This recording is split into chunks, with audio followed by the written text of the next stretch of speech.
पुस्तक है चार नारी बाता। उहे मां आपने एक कहानी सुनाऊँ। ददवाड़िया खीमजी। मेवाड़ा महाराणा अमर सिंह जी जो राज और मुगलों में लड़ते लड़ते मेवाड़ा महाराणा थक गया, टूट चुका, पर हिम्मत नहीं हारी। विक्रम संवत 1653 में मेवाड़ राज सिंहासन में बैठे। संवत 1661 तक अमर सिंह मुगलों में जूझता रहा।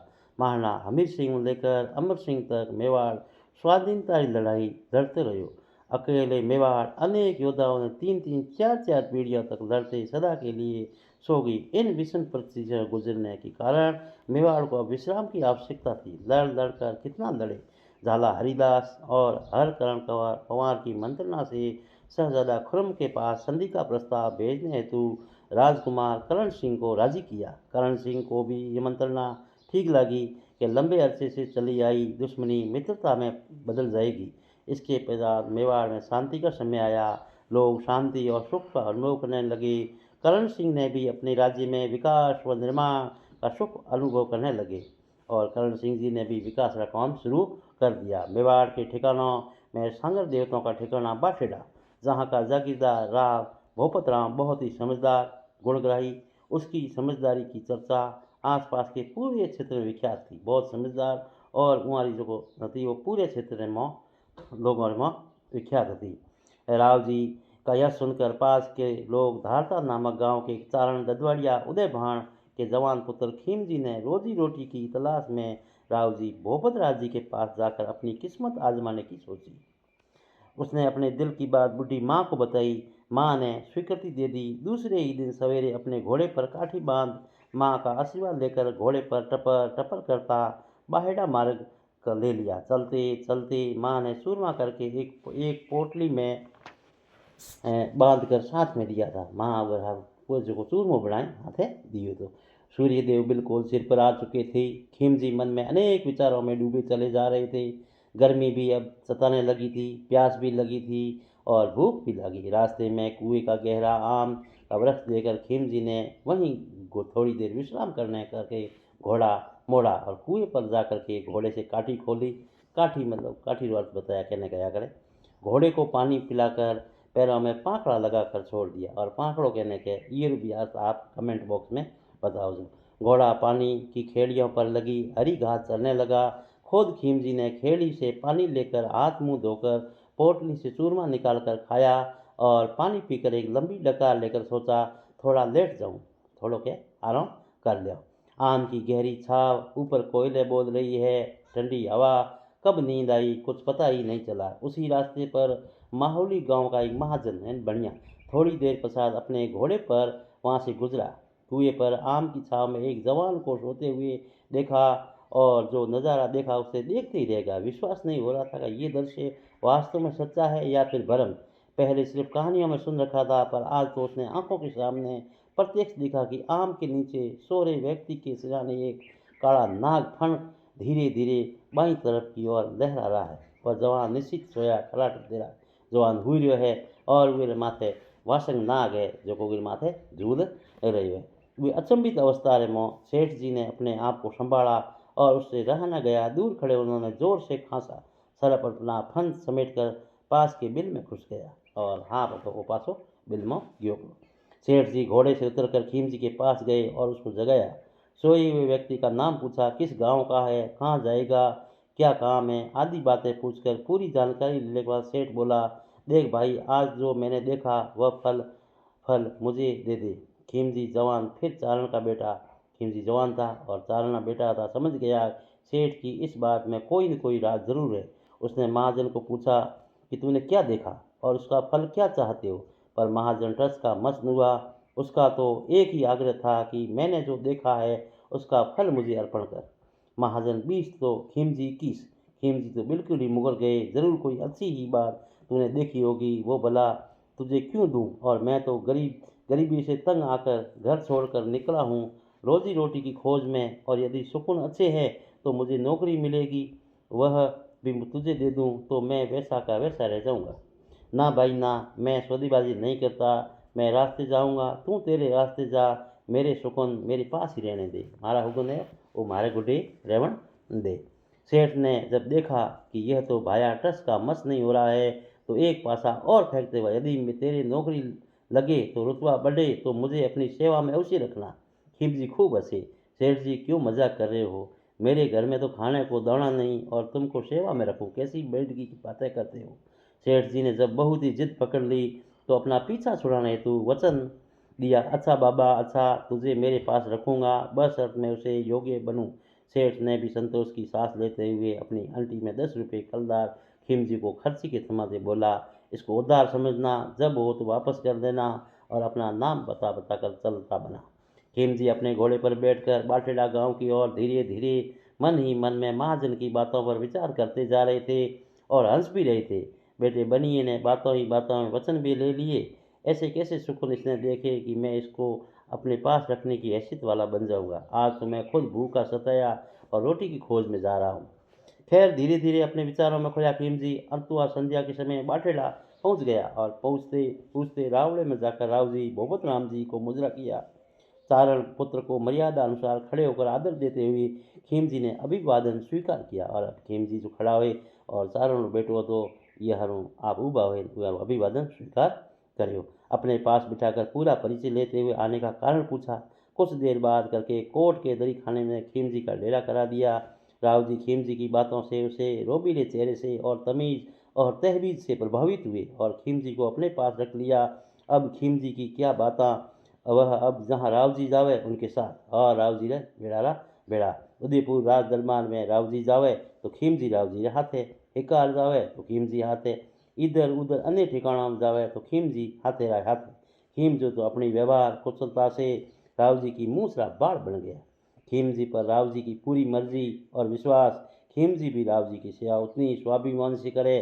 खिमजी के दिन सुख से बीतने लगे और दिन रात सुख में बीतने लगा। कभी कभी छुट्टी लेकर अपने गांव जाकर बूढ़ी माँ को भी संभालाते और माँ भी खुश, और उसका एक बेटा सुखी है। महाराजा करण सिंह ने विक्रम संवत 1672 में अपनी सेवा एक नरुका राजपूत से नाराज होकर मरवा दिया था।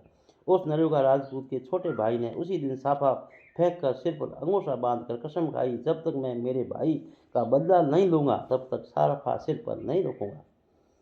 यह बात खिमजी ने रावजी भूपन राम जी से सुन रखी थी। एक दिन जब वे उदयपुर महलों से रावजी की हवेली जा रहे थे तो अंगूठा बांधे हुए घुड़सवार सिकली घर की दुकान पर यह कहते सुना कि इस तलवार में ऐसी धार लगाना कि दूसरे की तलवार पर न हो, इसके लिए मुंह मांगे पैसे और तलवार धार लगा दी।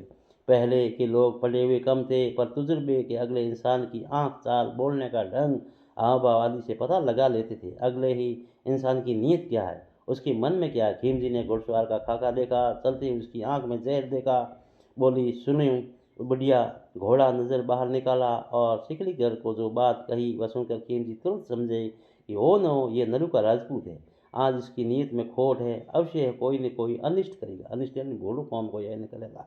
खिमजी तो ये सोच नजारा अपने मस्तिष्क में दिल में उतार कर आगे बढ़ गए। दूसरी गली में दूसरे सिकलीगर में जो तलवारों ने धार दिया करे उन सिकलीगर गया है। अपनी तलवार पर बढ़िया धार लगाने का कहकर कहते चले गए और आधी रात को मैं मेरी तलवार मांगूंगा तब बढ़िया तैयार करके। आधी रात को खिमजी लोहार से अपनी तलवार लेकर वापस बाटेड़ा की हवेली पर जा रहे थे तो रास्ते में वही घुड़सवार अंगूठा बांधे हुए सिकली घर की गली में घुसा। खिमजी को नींद कहा। सोते सोते विचार कर रहे थे कि आज ये नरुका अवश्य उपद्रव करेगा, पर करेगा क्या, कुछ समझ में नहीं आ रहा। राणा जी तक तो पहुंच नहीं सकता, सख्त पहरा है, तब क्या कर सकता है। उसी ऊहा पुआ में एक स्थान पर उसकी नज़र रुक गई। अवश्य कुंवर जगत सिंह पर यह घात कर सकता है। कुंवर जगत सिंह को शिकार का शौक। नियमानुसार जल्दी सवेरे अपने हम उम्र लोगों के साथ शीतला माता मंदिर के पास होते हुए मासला मगरा की ओर शिकार हेतु जाते हैं, उनका रोजमर्रा का नियम। राणा जी दिल खुश महलों में प्रतिदिन कुंवर शिकार जाते और वापस आते और झरे खो में बैठे देखे। खिमजी का यह शक हृदय में उतर गया। अवश्य नरुका कुंवर जगत सिंह पर घात करेगा। जैसे तैसे रात बिताई और ज्यों त्यों करे रात। खिमजी सवेरे उठकर अबला लपेटा, सिर पर बांध और अबला की अंगरखी पहन अपनी तलवार लेकर सीधा शीतला माता मंदिर पहुंच गए। और खिमजी पहला तलवार बिजी लेन करे शीतला माता मंदिर पोकियों का बेमत होकर जगत सिंह में घात कर सके। घंटे भर बाद नरुका भी वहां पहुंचा तो वहां दूसरे घुड़सवार को देखा। खिमजी नरुका को पहचान गए। पर नरुका ने सोचा कुंवर जी के साथ जाने वाला कोई शिकारी उनकी राह देख रहा है। घोड़ों को देखकर दूसरा घोड़ा उतावला पड़ने लगा। नरुका ने कहा, तेरा घोड़ा खसका, मेरा घोड़ा बिगड़ रहा है। खीमजी ने भी कड़क कर जवाब दिया, मैं क्या करूं, मेरे घोड़ा है, घोड़ी है थोड़ी है, तू तेरे घोड़े को कब्जे में क्यों नहीं रखता? ऐसा ही है तो खिसक जा थोड़ी दूर। नरुके ने देखा कि घुड़सवार तेज तर्राट है। सोचा, इसमें क्या फालतू उलझूं, मेरे तो भाई का बदला लेना है तो वह आज ले लूँगा। ये सोचकर आगे बोला नहीं और अवसर की प्रतीक्षा करने लगा। वो मतलब उन्होंने जगत सिंह जी ने पुराण लागो और खीमजी ने ये बात रो ध्यान पड़ गयो। इतने में महलों की ओर से घोड़ों की टापों की आवाज़ सुनाई दी और 10-15 लोगों की बातचीत करते हंसते आवाज़ सुनाई दी खीमजी ने। और खीमजी सावधान हो गया। अवश्य कुंवर जी और हमारे साथी आवे है। और इधर नरुका भी सावधान होते हुए तलवार की मूठ पर हाथ पड़ा और बिजली के समान झपटे हुए अपने घोड़े को कुंवर जी घोड़े की ओर दबा चिल्लाया, कुंवर जी सावधान, मेरे भाई का आज बदला ले रहा हूँ। और वार करने तो तलवार उठाई। वो तलवार मतलब वार करना उठाई। खीमजी सावधान तो थे ही, पलक झपकते ही जितना समय लगा कुंवर जी को अचानक हुए इस हमले को समझने देर न लगी। पर खीमजी ने तो बराबर समय पर अपने घोड़े को नरुका के घोड़े के पास लेकर बाएं पांगड़े पर खड़े होकर दाएं हाथ से जनेऊ बल वार किया, तो नरुका की गर्दन काटती हुई एक हाथ को काटती हुई खीमजी की तलवार घोड़े की पीठ में घुस गई। और खीमजी ने तो ये सब करके लगाई घोड़े को एड़ और सीधे बाठेड़ा हवेली पहुंच गया। घोड़े भाई तलवार हाँ सीधा बाठेड़ा हवेली गया बा। झरोखे में बैठा राणा जी ये सब नज़ारा देख रहे थे और राणा जी बैठा झरोखे में वहीं देख रहा था। सोचा कि आज कुंवर जी गए, परंतु सभी घोड़े वापस जब महलों की ओर पास में आए तो राणा जी के जी में जी आया। कुंवर जी और उनके साथी कुछ समझ सके उतने में तो खीमजी घटना स्थल से गायब हो चुके थे। उनको कुछ पता ही नहीं चला कि ये एक बार घुड़सवार कौन था और कहाँ से आया और किधर गया। सभी अचंभे में पड़े और वापस महलों की ओर मुड़े। इस ओझल मनुष्य को केवल कुंवर जी देख सके, पर था कौन पता नहीं, उनकी भी नहीं। सूर्य निकल चुका था। बाठीला की हवेली में बैठे राव जी दांतन खुला कर रहे थे। पास में 2-4 भाई पाके हिस्सेदार बैठे थे और बात खीमजी के बारे में हो रही थी। अरे आज ये खीमा इतना जल्दी कहाँ चला गया, राव जी पूछ रहे थे। पता नहीं हुक्म, पास में खड़े हजूरिये ने जवाब दिया। अरे चंदन सिंह, आपको कुछ पता है? नहीं हुक्म, मुझे भी कुछ पता नहीं, कुछ कहकर नहीं गया। रात को तो खाना खाकर घोड़ा लेकर बाहर गया था, पर थोड़ी देर वापस आकर सोया और यहीं था। एक ठाकुर बोला, कहीं उसके गांव धारता तो नहीं चला गया? नहीं नहीं, गांव तो नहीं जा सकता, जाता तो हजूर छुट्टी लेकर जाता, मतलब यदि जाता घरे तो छुट्टी लेने जरूर जाता। ये बातें चल ही रही थी कि खून में लथपथ खीमजी को हवेली में प्रवेश करते हुए राव जी ने देखा। खीमजी खून में रंगे देख एकदम स्तंभ रह गए। ये क्या, किसका खून करके आया खीमा?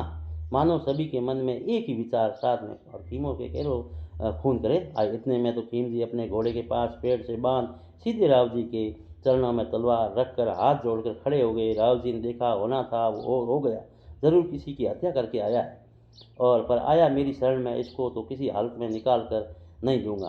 पर पूछूं तो सही, बहुत ही गंभीर होकर राव जी ने बोला, खीमा कहाँ क्या कबाड़ा करके आया है?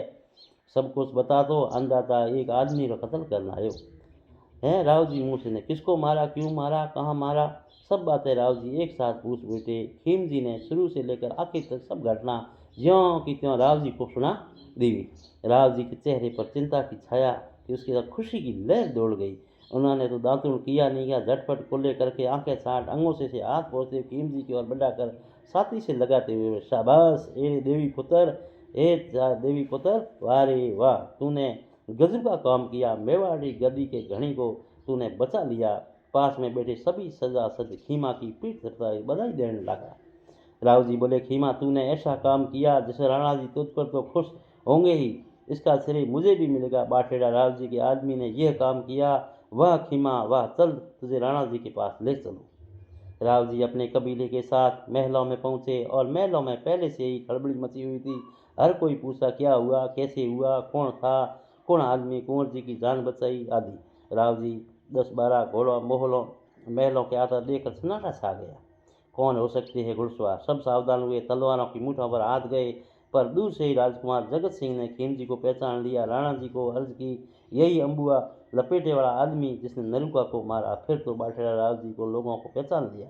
राणा जी खुशी का पार नहीं। उन्होंने राव जी और खीमजी को अपने पास बुलाया और दौड़कर खीमजी को गले लगाते हुए बोले, मेरे 3 बेटे, पर आज से चौथा बेटा तू है। उस दिन दूसरे राजकुमारों की तरह खीमजी को भी राज्य कोष में हाथ खर्च बांध दिया गया और राणा करण सिंह के सरोगवा के पश्चात जगत सिंह जब सिंहासन पर विराजे तो खीमजी को 70,000 रुपये सालाना आमदनी वाला गांव ठीकरिया इनायत में किया और जिसके ताम्रपत्र नकल निम्न प्रकार है।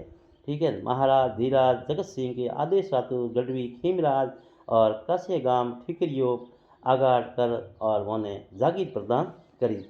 तो खीमो खजानो ले गढ़वी गावन बांधियो माल तने मोसे धूपटिए दलवाए सोवन पथ सताल धन खीमा धदवाड़िया माल पुरारो माल मोनी दीदो मालो।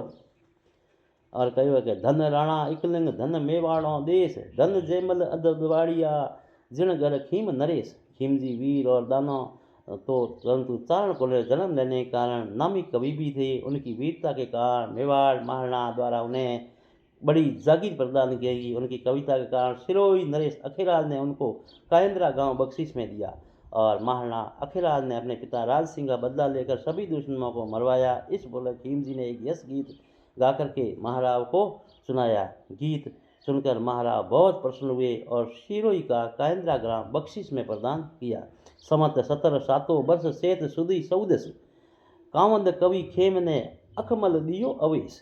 बूंदी गंगा जी चारण और मेवाड़ की खीमजी मरुद्रा में भीमजी आसिया और रुडार जयपुर बंजी उस काल के अच्छे माने हुए कवि थे। बूंदी गंगो बिरदवत मज खीमो मेवाड़ मर्दर भीमो आसियो धरा मनो ढूंढाड़ धरा मनो ढूंढाड़। जय माता दी साहब। कहानी थोड़ी लंबी है होण्या और आप लाइक करिया शेयर करिया और सब्सक्राइब करिया। जय माता दी साहब।